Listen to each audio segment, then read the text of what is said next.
Hello everyone. In this lesson, I'm going to show you how we can change the unit of measurement in AutoCAD.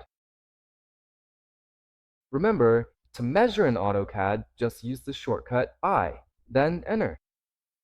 Then we can click from one point or snap or click on the second point, and there we have the desired measurement. So there it is, for example, 0.37. Or here in AutoCAD, we can find out if this is in millimeters, if it's in centimeters, and how we can work with that. Ideally, we always recommend that the unit be in meters.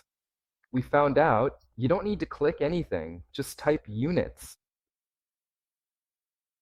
enter enter. And here we can check if it's set to decimal.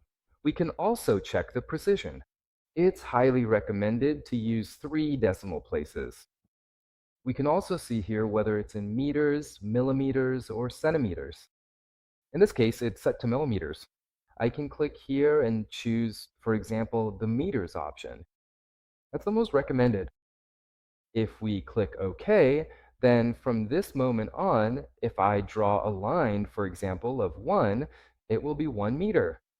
So ideally, what we recommend is that you always use meters as the unit, both here in AutoCAD and in other software you might use.